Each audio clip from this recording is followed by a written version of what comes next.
Xin chào tất cả anh em trong nghề nhôm kính. Ngày hôm nay thì xin kính chào tất cả quý vị khách hàng đến với chương trình giới thiệu về những cái dòng sản phẩm máy làm cửa nhôm của công ty cổ phần xuất khẩu Factor Việt Nam. Hôm nay thì công ty cổ phần xuất khẩu Factor Việt Nam xin gửi tới tất cả quý vị khách hàng một cái dòng sản phẩm máy cắt nhôm hai đầu đang được bán chạy nhất thị trường trong những thời gian vừa qua. Và cái dòng sản phẩm này nó tích hợp đầy đủ tất cả những cái tính năng công dụng để cho quý vị khách hàng chúng ta làm ra một thành phẩm làm cửa nhôm nó sẽ được đẹp hơn, chính xác hơn và nhanh hơn rất là nhiều. Với cái dòng sản phẩm máy cắt nhôm hai đầu này thì quý vị anh chị khi chúng ta đầu tư thì chúng ta yên tâm về chất lượng của dòng sản phẩm. Cái sản phẩm này nó có thể cắt được tất cả các loại nhôm hiện nay trên thị trường, như là nhôm Việt Pháp, PMA hay là Sifa, hoặc các hệ nhôm bản to hơn, nhôm thành vách dựng thì đều có thể cắt được hết. Khi quý vị anh chị chúng ta đầu tư sản phẩm này thì chúng ta sẽ đầu tư một lần thôi, nhưng mà chúng ta sẽ làm mãi mãi và lâu dài. Quý vị anh chị chúng ta không phải lo lắng về vấn đề đó là chất lượng về sản phẩm làm trong thời gian ngắn. Và quý vị anh chị chúng ta đang nhìn ở trên đây thì đây chính là dòng sản phẩm máy cắt nhôm hai đầu Factor 99 Full Option thế hệ mới và được khách hàng tin tưởng sử dụng rất là nhiều trên khắp 64 tỉnh thành trải dài khắp 3 miền: miền Bắc, miền Trung và miền Nam. Khi quý vị anh chị chúng ta đầu tư sản phẩm đến với công ty cổ phần xuất khẩu Factor Việt Nam thì quý vị anh chị chúng ta sẽ được miễn phí vận chuyển, có kỹ thuật về lắp đặt, chuyển giao công nghệ và hướng dẫn quý vị anh chị chúng ta làm cửa, và chế độ bảo hành bảo trì thì tốt nhất trong thị trường hiện nay. Và quý vị anh chị chúng ta yên tâm về giá cả thì đây chính là cái sản phẩm mà quý vị anh chị chúng ta có thể đầu tư được, giá thành cực kỳ ưu đãi. Và sau đây thì tôi sẽ giới thiệu tổng quan chi tiết về cái sản phẩm quý vị anh chị chúng ta đang xem ở trên đây. Sản phẩm máy cắt nhôm hai đầu Factor 99 Full Option thế hệ mới. Và với cái dòng sản phẩm này quý vị anh chị chúng ta đang nhìn tổng quan chi tiết của sản phẩm thì chúng ta thấy cái tổng quan bề ngoài thì nó khác hoàn toàn so với những cái dòng thế hệ cũ. Dòng thế hệ cũ thì nó được lợp tôn kín hết, nhưng mà với cái sản phẩm này thì nó thiết kế rất là thoáng. Như quý vị anh chị chúng ta đang nhìn ở trên đây thì nó sẽ rất là sạch. Và nó thiết kế bằng những cái hộp thép rất là dày và chắc chắn quý vị anh chị ạ. Và nó được đỡ trên 80 chân máy. Quý vị anh chị chúng ta nhìn đằng trước thì 4 chân máy và đằng sau là 4 chân máy, là 8 chân máy, rất là chắc chắn quý vị anh chị ạ. Đấy, và sản phẩm này nó sẽ dài 5 mét từ tủ điện cho đến cuối thân máy. Nó sẽ gồm hai đầu máy cắt, một đầu máy trái là đầu máy cố định và đầu máy phải là đầu máy di chuyển. Khi quý vị anh chị chúng ta lấy số đo thì sau đó thì chúng ta sẽ có chế độ ám hơi hãm lại đầu máy. Được sơn tĩnh điện 100%, quý vị anh chị chúng ta đang nhìn ở trên đây thì sản phẩm được sơn tĩnh điện 100%. Và màu sơn nó chính là màu xanh ngọc lục bảo. Quý vị anh chị khi chúng ta đi xem máy thì chúng ta hãy quan sát và xem thật kỹ từng chi tiết của máy. Với cái màu sơn tĩnh điện này thì chất lượng rất là cao cấp, nó không bị bong, bị chóc qua quá trình chúng ta làm về lâu về dài. Màu sơn rất đẹp và nó không bị bẩn. Và chụp thì được thiết kế lên xuống theo phương thẳng đứng quý vị anh chị ạ. Những cái dòng thế hệ cũ thông thường thì chụp của nó là dạng chụp bổ thì nó rất là nguy hiểm.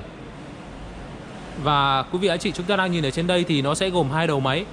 Công suất mỗi một đầu máy là 3 kW và hai đầu máy là 6 kW. Những cái sản phẩm thông thường thì đầu máy của nó chỉ là 2,2 kW mà thôi, hoặc 1,5, nhưng với sản phẩm này nó sẽ là 6 kW. Thì sản phẩm này thì nó sẽ công suất nó lớn thì cắt nó sẽ đầm máy, ổn định hơn rất là nhiều so với những cái phiên bản thông thường. Đấy. Và lưỡi đường kính của nó là 450. Thương hiệu lưỡi là thương hiệu Wagen, công nghệ của Nhật Bản, một trong những thương hiệu lưỡi cắt tốt nhất trong tất cả các sản phẩm máy cắt nhôm hai đầu. Máy này sẽ quay được đa góc như quý vị anh chị chúng ta đang nhìn ở trên đây. Thì một góc chúng ta đang nhìn nó chính là góc 45 độ ngửa ra, hay còn gọi là góc 135 độ. Và một góc tiếp theo đó chính là góc 45 độ úp vào. Thì quý vị anh chị chúng ta nhìn ở đây. Đấy, và tất cả thì chúng ta sẽ làm việc ở trên hệ thống bàn điều khiển ở đây. Đây chính là góc 45 độ úp vào. Và một góc nữa đó chính là góc 90 độ. Nó sẽ quay đa góc. Nó khác với những cái phiên bản thông thường nó chỉ quay được góc 90 độ hay là góc 45 độ thôi. Đó. Và tất cả quý vị anh chị chúng ta đang nhìn tất cả những cái bệ khung của máy ấy. Đây, tất cả những cái mặt máy này và những cái khung đỡ thì đều bằng thép rất là dày quý vị anh chị ạ. Thép không rỉ rất là dày để đảm bảo có độ chắc chắn và nó không bị cong vênh và không bị han rỉ qua quá trình chúng ta làm việc lâu dài. Hai bên đầu máy thì nó đều được thiết kế bởi nó là có máng trượt DC. Khi chúng ta cắt thì DC sẽ tự động trôi trượt ra ngoài, tránh hiện tượng nó hút vào trong lưỡi rất là nguy hiểm. Và nó sẽ gồm 3 piston kẹp nhôm. Đây, piston kẹp nhôm thì đều tất cả đó là piston đúc liền 100%.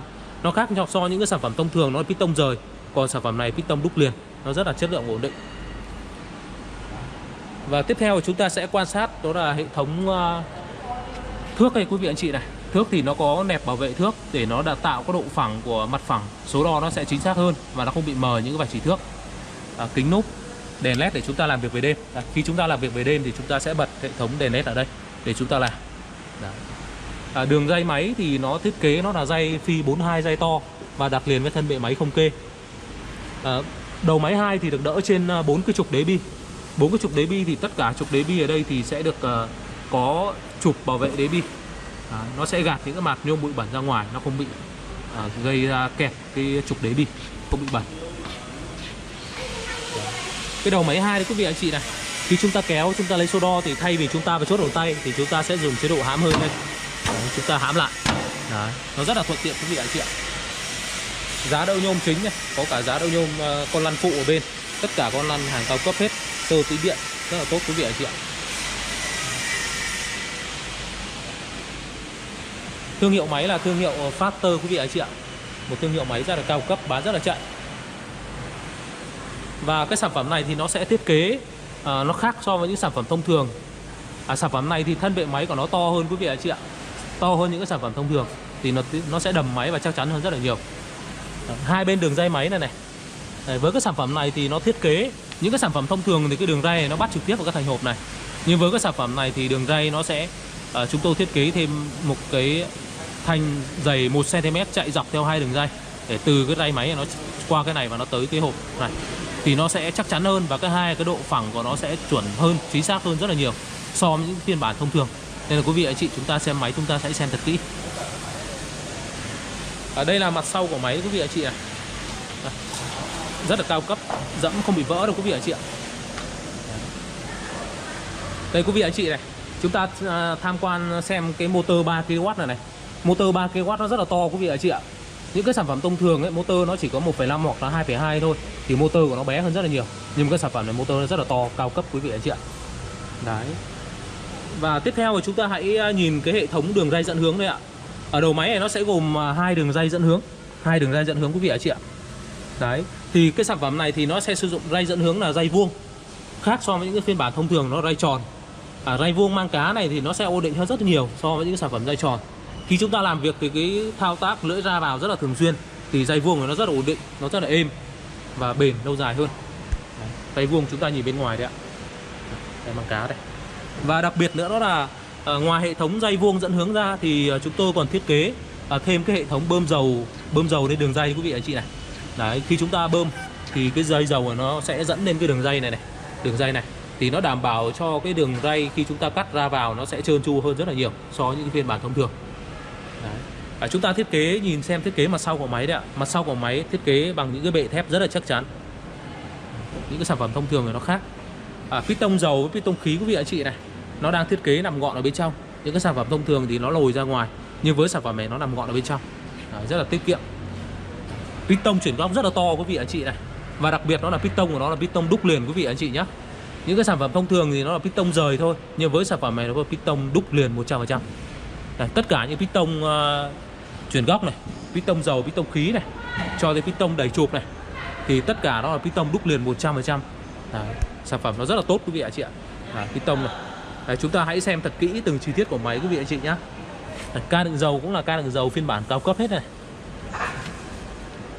Hai bên đầu máy thì giống như nhau. Để quý vị anh chị chúng ta xem này. Tất cả piston đúc liền hết, rất là cao cấp, mặt sau bệ thép rất là chắc chắn quý vị anh chị ạ. Đây là hệ thống đèn báo của hệ thống điện. Đây là bên trong hệ thống điện quý vị anh chị này. Nó chia làm 2 khoang. Khoang bên dưới là hệ thống van điện từ, khoang bên trên là hệ thống điện. Nó sẽ gồm 2 áp tổng của 2 motor, 2 khởi động từ, cầu chì, chống đỏ pha và những cái timer và những cái rơ le nhiệt. Đấy. Tất cả hệ thống điện này nó đánh số thứ tự hết quý vị anh chị ạ. Những cái sản phẩm thông thường nó trắng trơn luôn. Đấy, chúng ta nhìn hệ thống điện của họ nó rất là dại, nhưng với cái sản phẩm này chúng ta nhìn hệ thống điện này nó rất là cao cấp quý vị anh chị ạ. Đấy, tất cả dây điện và motor thì chúng tôi cam kết bằng đồng 100%. Đấy, hơi thì đều được đi qua các lọc khí ở đây. Đấy, phiên bản các lọc khí cũng là phiên bản hàng cao cấp hết quý vị anh chị ạ. Đấy.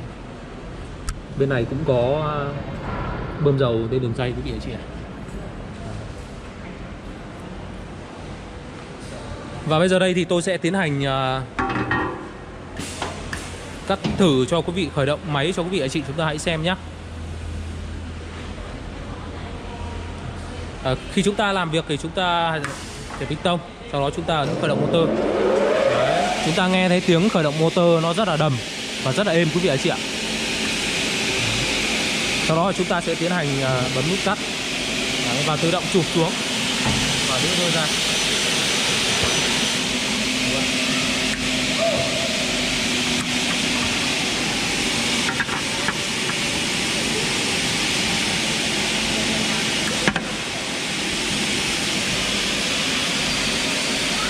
Sau đó chúng ta sẽ tiến hành bấm nút cắt này.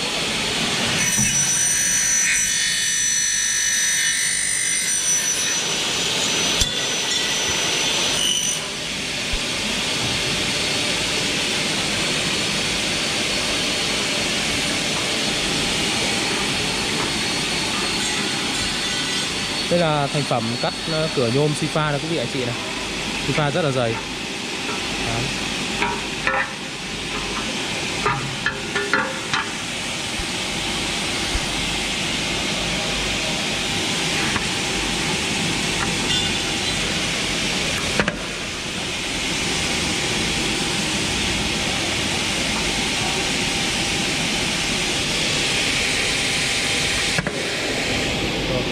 Đây, sau đây thì tôi sẽ tiến hành cắt thử nhôm cho tất cả quý vị anh chị.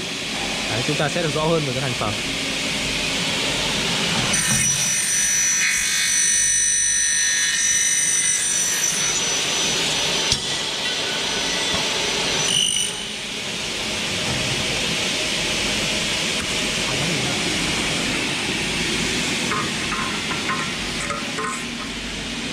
Đây là thành phẩm cắt nhôm Sifa đây quý vị anh chị. Vết cắt rất là đẹp và rất là mịn khi mà chưa có dầu làm mát.